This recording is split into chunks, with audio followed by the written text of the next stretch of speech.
তো hello guys, আজকে আমরা দেখতে চলেছি হরর মুভি। দেখা যাক সামনে কি হয়। আসসালামুয়ালাইকুম। স্বপ্নের জগতের এক ভয়ানক জিন, যে কিনা ঘুমন্ত অবস্থায় স্বপ্নের মাঝে খুন করছিল একের পর এক মানুষকে। তবে অদ্ভুত ব্যাপার তো তখন ঘটে যখন রেসপাতি নামের একজন ছেলে নিজের স্বপ্নতে এই সকল খুন হতে দেখতে পায়। ধীরে ধীরে বেরিয়ে আসে গভীর রহস্য, যেখান থেকে জানা যায় যে যারা মারা যাচ্ছিল তারা সকলেই ইন্দোনেশিয়ার একটা বিশেষ গ্রাম থেকে এসেছে, যে গ্রামের নাম বাজিং জো। রেসপাতির নিজের পূর্বপুরুষও ওই গ্রামেই বাস করত। এখন ওই জিন কেনই বা ওই গ্রামবাসীদেরকে নিজের শিকার বানাচ্ছে? কি উদ্দেশ্য রয়েছে তার এই খুনের পেছনে? রেসপাতি কি পারবে তাকে আটকাতে? জানতে হলে দেখতে হবে আজকের এই পুরো গল্পটি, যেটা ইন্দোনেশিয়ান একটি সত্য ঘটনাকে অবলম্বন করে তৈরি করা হয়েছে, যার নাম রেসপাতি। তাই চলুন আর দেরি না করে এখনই শুরু করা যাক সদ্য মুক্তি পাওয়া এই ইন্দোনেশিয়ান মুভির গল্প। গল্পটি শুরু হয় এক অন্ধকার ভয়ানক রাতে, যখন রেসপাতি নামের একজন ছেলে গভীর ঘুমিয়েছিল।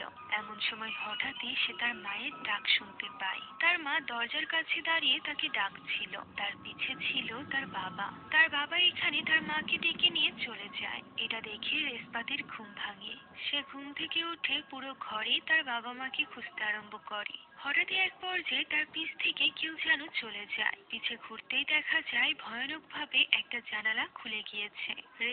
ব্রাইটনেসটা একটু বাড়িয়ে দিই। যায় জানালাটি আটকাতে। তখনই আমরা দেখতে পাই বাইরে প্রচন্ড জোরে ঝড় বৃষ্টি হচ্ছে। সে জানালাটি বন্ধ করে ফিরে আসছিল, এমন সময় পেছনের শব্দ হয়। আমরা দেখতে পাই জানালার কাছে ভয়ানক কিছু একটা দাঁড়িয়ে আছে। সোফাগুলো একা একা সরে পেছনের দিকে চলে আসে। এমন সময় হঠাৎই ওই ভয়ানক শক্তি খুবই ভয়ঙ্কর ভাবে তার দিকে এগোতে থাকে। এই জিনিসটা রেসপাতিও অনুভব করতে পারছিল। মুহূর্তের মধ্যে সেটি তার মায়ের রূপ নিয়ে তার কাছে চলে আসে। তবে রেসপাতি পিছে ঘুরতেই সেটা গায়েব হয়ে যায়। আবার পর মুহূর্তে তার পেছনে এসে তার কাঁধে হাত রাখে, যা দেখে রেসপাতি দৌড়ে পালাতে আরম্ভ করে। তবে এইভাবে পালিয়ে সে তার রুমের সামনে আসতেই দেখতে পায় তার ঘরের দরজাটি আপনা আপনি বন্ধ হয়ে গিয়েছে। সেটা কিছুতেই সে খুলতে পারছিল না। এদিকে তার মায়ের রূপে তবে এইভাবে পালিয়ে সে তার রুমের সামনে আসতেই দেখতে পায় তার ঘরের দরজাটি আপনা আপনি বন্ধ হয়ে গিয়েছে। সেটা কিছুতেই সে খুলতে পারছিল না। এদিকে তার মায়ের রূপে ওই ভয়ঙ্কর শক্তি তার দিকে এগিয়ে আসছিল। একটা পর্যায়ে সে দরজাটি খুলতে সক্ষম হয় এবং ভেতরে গিয়ে দরজাটি বন্ধ করে দেয়। তবে ওই শক্তি তখনও পর্যন্ত দরজাটি খোলার চেষ্টা করছিল। এতে করে রেসপাতি প্রচন্ড ভয় পেয়ে যায়। এমন সময় ওই শক্তি তার মায়ের কণ্ঠস্বর নেয় এবং তার কাছে সাহায্য চাইতে থাকে। ফলে রেসপাতি বেশ কনফিউজড হয়ে পড়ে।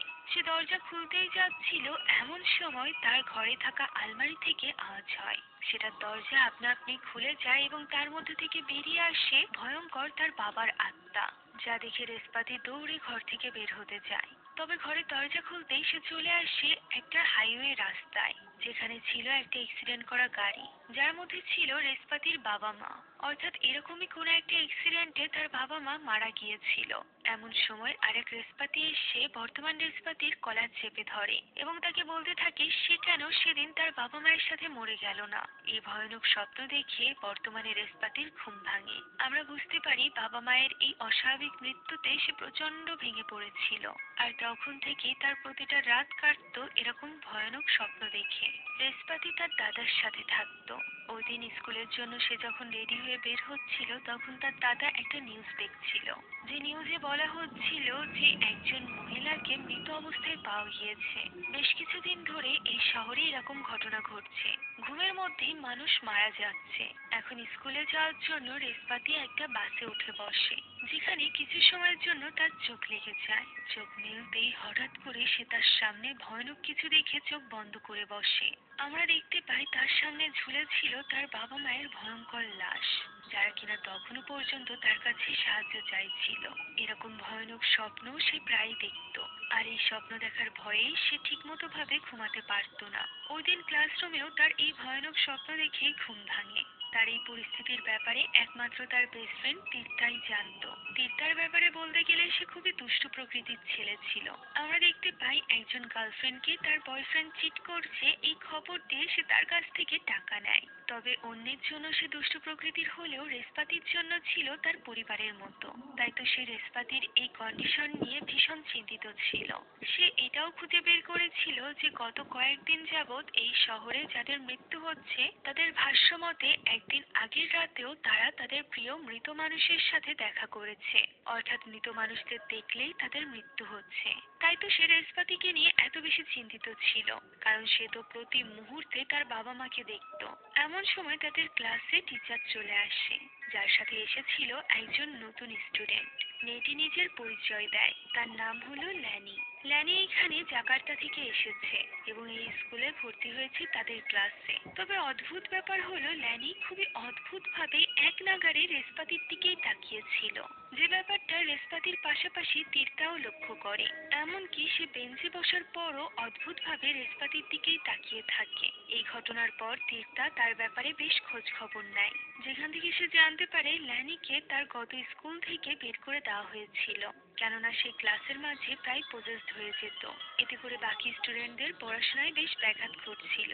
তাই তীর্থা এখানে রেশপাতিকে সাবধান করে বলে সে যেন ল্যানিকে এড়িয়ে চলে। এখন ওই দিন ক্লাস শেষে বের হওয়ার সময় রেশপাতির কাছে তার দাদার কল আসে। তার দাদা তাকে দ্রুত হসপিটালে পৌঁছাতে বলে, কেননা তাদের ডক্টরের অ্যাপয়েন্টমেন্ট ছিল।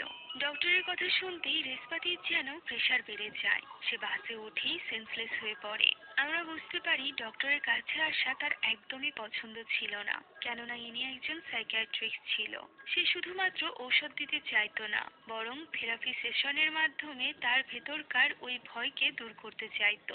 অর্থাৎ মূলত রেশপাতির বাবা মায়ের মৃত্যুর ব্যাপারে কথা বলতে চাইতো, যে ব্যাপারে কখনো মুখ খুলতো না রেশপাতি। সে কখনো ডক্টরের সাথে নিজের অনুভূতি শেয়ারই করতে চাইতো না। এই ব্যাপারে তাকে ডাক্তার বোঝাতে গেলে সে ডাক্তারকে এই বলে উঠে চলে আসে যে ডক্টর যেন রেশপাতির ঔষধের ডোজ বাড়িয়ে দেয়। ভিডিওর এই পর্যায়ে আপনাদেরকে জানাতে চাই এক নতুন এবং মজাদার অনলাইন ক্যাসিনো সম্পর্কে, যার নাম বানজাই বেট। কেন বানজাই বেট আলাদা? এতে রোজ লক্ষ লক্ষ মানুষ খেলছে এবং প্রতিদিন প্রচুর নগদ অর্থ জিতছে। এখানে রয়েছে 3 লক্ষেরও অধিক active player. Aviator, crazy time, funky time, coin flip, sweet bonanza, poker, slide, Part 2 live casino সহ comment. সবই আছে। Part 2 comment please.